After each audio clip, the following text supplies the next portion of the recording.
My name is Lena. I live in a small apartment in the city. 5th floor, 1 bedroom, decent view. I moved in after a breakup that left me completely shattered. Emotionally, financially, everything. The place was old, a little creaky, but cheap and quiet. I thought it would be the perfect place to reset my life. At first it was fine. I worked, came home, watched Netflix, slept. The usual. I didn't know any of my neighbors. Everyone mostly kept to themselves. The hallways always smelled faintly of mildew, and the elevator had a light flicker that made me uneasy, but I got used to it. Then little things started happening. Nothing dramatic. Just off. One day I came home and my bathroom window was open. Not wide, just cracked. I never open it. It sticks and requires force. But there it was. I brushed it off. Maybe I had opened it and forgot. Then it was the fridge. Items not where I left them. Milk on the top shelf instead of the door. My leftover Thai food box slightly torn. I blamed fatigue. Maybe I was just distracted. We all misplace things, right? Until the night I woke up with the feeling someone had just been in my room. It's hard to describe, that deep, primal alarm that screams in your blood before your brain catches up. My room was dark, but I was sweating. My heart was pounding like I'd just been running. I told myself it was a nightmare and tried to go back to sleep. But when I got up in the morning, the hallway light, the one right outside my bedroom door, was on. I never leave that light on. That day I bought a door lock for my bedroom. One of those slide bolts. I didn't want to seem paranoid, but I just felt off. Then 2 nights later I heard it. The sound of breathing. Not mine. Deeper. Heavier. Slower. I froze in bed. I tried to hold my breath to hear it better. It stopped the moment I moved. I got up, turned on every light in the apartment and searched. Nothing. Doors locked. Windows latched. Closet empty. Still I couldn't sleep.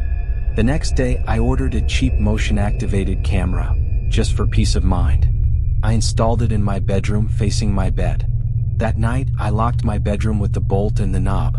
I checked the footage the next morning. Nothing. The second night, again nothing. Third night the camera caught something. At 3:19 a.m. I shifted in my sleep, and the camera activated. The frame lit up in grayscale infrared. I was turned away from the lens. Then, at the edge of the frame, from under the bed, a hand appeared. It crawled out slowly, carefully. Fingers first, then a face. A man. He was thin, pale, with deep shadows under his eyes. He wore a faded hoodie and jeans. He stood up fully and just stood there, watching me sleep. No movement. For over 7 minutes.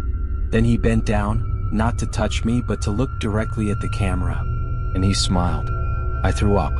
I called the police immediately. They came, searched the apartment top to bottom. They checked the footage. They believed me, which made it worse. But they couldn't find him. No signs of forced entry. No fingerprints. No signs of anyone else living there. The space under the bed was barely big enough for a person, yet somehow he'd been there. They suggested I may have left the door unlocked. Or maybe he had a key. But I never leave my door unlocked. And only I had the key. They took the footage as evidence, promised to increase patrols in the area, but nothing else happened. I moved out 2 days later. That should have been the end of it. It wasn't. I stayed with my sister for a month. I couldn't sleep. I kept imagining him. Under the bed. In the closet. Behind the shower curtain. I flinched at every creak, every noise. Then one night I got an email. No subject line. No text. Just an attachment. A photo. It was me, asleep, in my sister's guest bedroom. Taken from the edge of the bed. I screamed so loud she thought I was being attacked. We called the police again. They investigated. They said it might have been a sick prank, maybe someone hacked the camera. But there were no cameras in that room. I checked the windows, no signs of forced entry again. I felt like I was losing my mind. We installed security systems, cameras, motion detectors. I stayed inside for days, barely ate. My sister begged me to see a therapist, and I did. But nothing helped. A week later, another photo. This time, it was a close-up of my face, eyes closed, lips slightly parted in sleep. Another email. Another night. Every time, from closer and closer. One night, no email came. I didn't sleep at all. I stayed up, staring at the door. And at 3:17 a.m. I heard it. A soft creak. From under the bed. My breath caught in my throat. I wanted to run, scream, cry, but I couldn't move. Then, nothing. Just silence. Morning came. I was still alive. No email that day. Or the next. Then I got a letter. Handwritten. No return address. It simply said, "You sleep so soundly now. But one night, you'll wake up just a second too late." That was 6 months ago. I've moved 3 times since then. Changed my name. Cut my hair. I don't post online. I don't use my real phone number. I don't tell people where I live. And I never ever sleep without checking under the bed first. Because sometimes, I still hear breathing. Outside the city. It was a good deal, fully furnished, clean, and the landlord seemed eager to rent it out fast. Too eager. I should have known something was off. The first few weeks were normal. I was adjusting to a new job, a new routine. The neighbors were quiet, the area was safe. But the apartment always felt off, like someone had just been there. Like the air had memories. I shrugged it off. I had bigger things to worry about. Then I started noticing weird details. The kitchen drawer under the sink had a false bottom. I found it while cleaning. When I pried it open, I found a small key. No label. Just rusted metal and an old piece of red thread tied around it. I asked the landlord about it. He got weirdly defensive and just said, "That belonged to the previous tenant. Just throw it away." That stuck with me. The next day, I was storing stuff in the hallway closet and noticed a small panel on the back wall. Almost hidden. When I pushed on it, it popped open. Inside was a crawl space. Not big, not lit, but deep enough for a person to crawl through. There were scratch marks along the wood, like someone had gone in and out many times. And in the corner, a camcorder, covered in dust.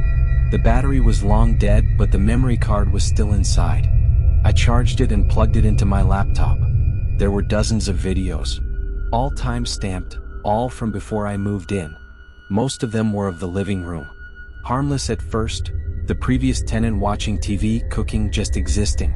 But then the angles changed. The camera was hidden. Inside vents. Behind shelves. Inside light fixtures. Whoever had this camera was watching her, for months. And then it got worse. Some of the final videos were from inside the bedroom. Filmed at night. You could see her sleeping. And someone, the camera holder, breathing heavily. So close the lens fogged. In one clip, the camera was under the bed. You see her feet dangle off the edge as she gets ready to sleep. Then, darkness. Then, breathing. And then, a whisper. "I know your schedule now." I closed my laptop. My hands were shaking. I didn't know whether to throw up, scream, or call someone. I felt violated, and it hadn't even happened to me. I called the landlord again, more firmly this time. Asked about the previous tenant. He paused, then quietly said, "She left suddenly. Said she felt like she was being watched. Never came back for her stuff." That's when I noticed something. One of the video files was newer. Time-stamped 2 nights ago, after I moved in. I opened it. The angle was from inside the bathroom vent, looking directly into the mirror. The clip was short, just 12 seconds. I walked in, was brushing my teeth. Second 8, a whisper. "This one's routine is different." I lost it. I packed a bag and left immediately. Stayed at a hotel that night. The next morning, I went back with a flashlight and a crowbar. I was done playing nice.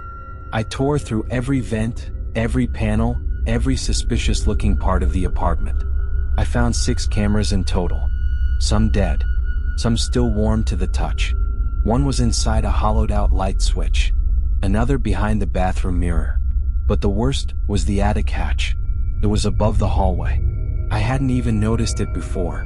No ladder, just a square outline in the ceiling. I climbed onto a chair and pushed it open. The smell hit me first. Sweat. Dust. Something else. Decay. Inside was a mattress. Empty food wrappers. A water bottle. Cigarette butts. And a small notebook. The pages were full of handwriting, erratic, Obsessive. Was a log. Tracking the previous tenant. Showered at 7:13. Left for work 7:46. Returned 6:32. Lights off by 10:04. Day after day. Week after week. Then a new name appeared. What? The last entry read, Daniel has started noticing things. May need to move to a new location inside the unit. I turned everything over to the police. The cameras. The footage. The notebook. They took it seriously, told me someone had been living in the walls, likely moving in and out through the crawl space or attic when I was away. They think he was someone who'd been squatting in the building for years. Maybe a previous maintenance worker. Maybe someone with access to master keys. They never found him. He was gone. No fingerprints. No sightings. No face captured on the cameras. Just gone. I moved out, obviously. Got a new place. New locks. Multiple cameras that I monitor myself. But some nights, usually around 2 or 3 a.m., I wake up and feel like I've been watched. Like someone was standing just outside the door. Or maybe already inside. I tried to forget what I saw in those videos. But sometimes when I'm brushing my teeth, I swear I hear it again. That whisper. This one's routine is different.